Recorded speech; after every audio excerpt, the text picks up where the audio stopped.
Lors du naufrage d'un bateau, Lina trouve refuge sur une porte du bateau.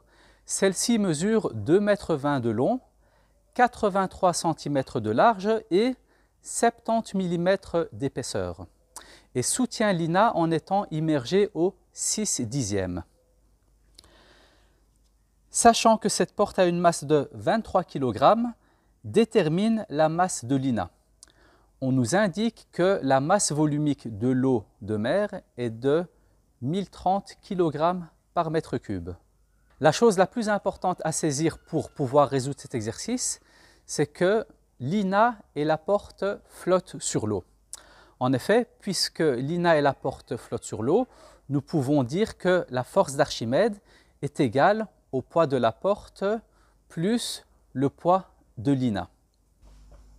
Passons donc à la résolution de l'exercice. Nous avions dit que la porte et Lina flottent. En effet, il faut comprendre que lorsque un objet flotte sur un liquide, il y a un équilibre entre la force d'Archimède et l'objet qui flotte. Ici, nous pouvons donc dire que la force d'Archimède est égale au poids de la porte plus le poids de Lina. Ce qui nous intéresse maintenant, c'est de déterminer le poids de Lina. Donc, nous allons isoler le poids de Lina et nous pouvons noter que le poids de Lina est égal à la force d'Archimède moins le poids de la porte. Alors, pour vérifier si nous avons bien transformé ici notre équation, nous allons remplacer les termes de l'équation par des chiffres simples.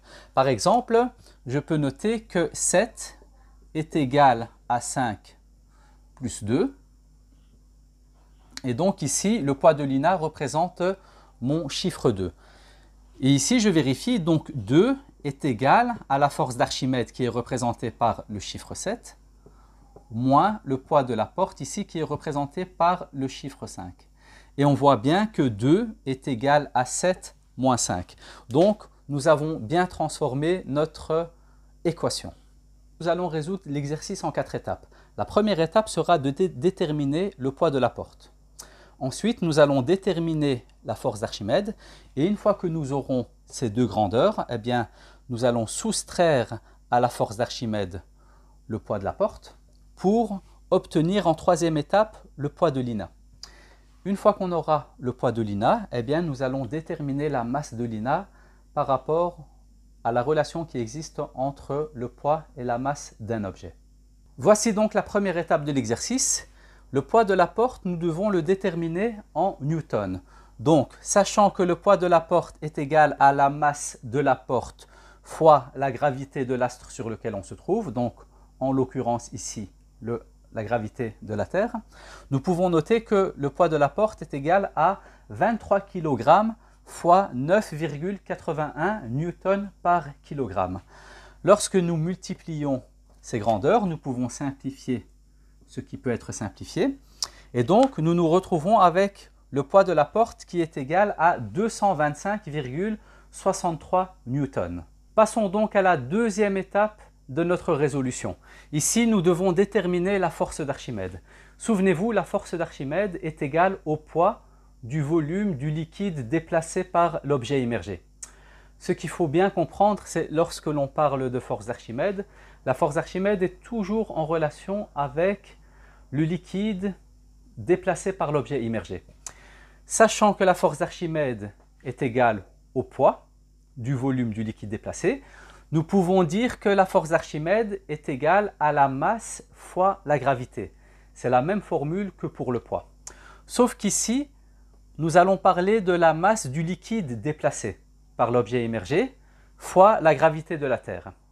Eh bien, ici dans notre deuxième formule, c'est exactement la même formule, sauf que l'on a remplacé la masse du liquide déplacé par son équivalent. Et son équivalent, c'est la masse volumique du liquide déplacé fois le volume du liquide déplacé. Eh bien, ici, ce que j'ai souligné en vert, donc la masse du liquide déplacé, c'est exactement la même chose que ceci, que la masse volumique du liquide déplacé fois le volume du liquide déplacé. Donc, nous pouvons noter que la force d'Archimède est égale à la masse volumique du liquide déplacé, qui est égale à 1030 kg par mètre cube, puisqu'on nous donne cette grandeur dans l'énoncé, fois le volume du liquide déplacé, fois la gravité de la Terre. Eh bien ici, lorsque nous analysons cette formule, on se rend compte qu'on ne nous donne pas le volume du liquide déplacé. Ceci, on ne le connaît pas encore. Eh bien, ce que l'on doit faire maintenant, c'est déterminer le volume du liquide déplacé. Pour déterminer le volume du liquide déplacé, eh bien, sachez que le volume du liquide déplacé est égal au volume de l'objet immergé. Ici, l'objet immergé, c'est notre porte sur laquelle se trouve l'INA. Et cette porte, on nous dit dans l'énoncé qu'elle est immergée au 6/10. Eh bien, nous devons déterminer le volume immergé de notre porte puisqu'il est égal au volume du liquide déplacé. Et pour ce faire, nous allons multiplier 6/10 fois 2,20 mètres qui est la longueur de la porte, fois 0,83 mètres qui est la largeur de la porte et l'épaisseur ou la hauteur qui est égale à 0,07 mètres. Et cela nous donne un volume immergé qui est égal à 0,07 6692 mètres cubes.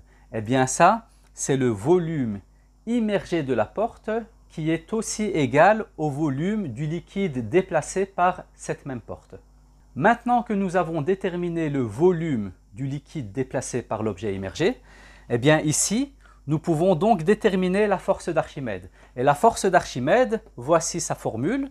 Et donc ici, nous pouvons dire que la force d'Archimède est égale à 1030 kg par mètre cube, cette grandeur qui nous est donnée dans notre énoncé, fois le volume de l'objet immergé ou le volume du liquide déplacé par ce même objet que l'on vient de déterminer, fois la gravité de la Terre qui est égale à 9,81 newtons par kilogramme. Et une fois que nous avons simplifié les grandeurs qui peuvent être simplifiées, donc ici on peut simplifier les kilogrammes avec les kilogrammes, les mètres cubes avec les mètres cubes, nous voyons qu'il ne nous reste que des newtons, ce qui est logique puisque la force d'Archimède est une force qui est déterminée en newtons. Et donc ici, la force d'Archimède est égale à 774,92 newtons. Nous pouvons donc passer à la troisième étape. Eh bien ici, puisque nous avons déterminé le poids de la porte et la force d'Archimède, nous pouvons donc déterminer le poids de l'INA. Donc le poids de l'INA est égal à la force d'Archimède moins le poids de la porte. Donc le poids de l'INA est égal à 774,92 newtons moins 225,63 newtons. Le poids de l'INA est donc de 549,29 newtons. Passons donc à la quatrième et dernière étape de cet exercice. Maintenant que nous connaissons le poids de l'INA, eh bien nous pouvons déterminer la masse de celle-ci avec donc cette relation. Le poids de l'INA, donc qui est égal à 549,29 newtons, est égal à la masse fois la gravité. Donc, c'est égal à la masse de l'INA fois la gravité de la Terre. Et ici, c'est ce que l'on nous demande de déterminer. Donc, on nous demande de déterminer la masse de l'INA. Nous pouvons donc noter que la masse de l'INA est égale au poids de l'INA divisé par la gravité de la Terre. Ici, nous avons transformé notre formule. J'invite tous les étudiants à toujours bien vérifier si la transformation a bien été faite. Et pour ce faire, il suffit de remplacer par des chiffres simples. Ici, je vais par exemple noter que 10 est égal à 5 fois 2. Donc la masse de l'INA représente le chiffre 5. Donc 5 est égal à 10 divisé par 2. Et donc ici, nous pouvons vérifier en quelques minutes ou quelques secondes que notre formule est bien juste puisque 5 est égal à 10 divisé par 2. Et donc maintenant, nous allons appliquer cette formule. Et nous pouvons noter que le poids de l'INA est égal à 549,29 newtons divisé par 9,81 newtons par kilogramme. Et après avoir simplifié les grandeurs qui peuvent être simplifiées, comme ici, nous avons les newtons et les newtons qui peuvent être simplifiés, nous voyons qu'il ne nous reste plus que des kilogrammes comme unité. Ça tombe bien puisque la masse est en kilogrammes forcément. Et donc ici, la masse de l'INA, on a déterminé qu'elle est égale à 55,99 kg. Nous pouvons arrondir ceci à 56 kg. Ainsi, nous avons déterminé la masse de l'INA grâce à nos 4 étapes et nous pouvons conclure que la masse de l'INA est égale à 56 kg. Et comme promis, je fais une dédicace à Léa et Raphaël de la 3GA 2021-2022, deux élèves que j'ai trouvés particulièrement très sympathiques. Merci d'avoir suivi cette vidéo et bon travail à tout le monde.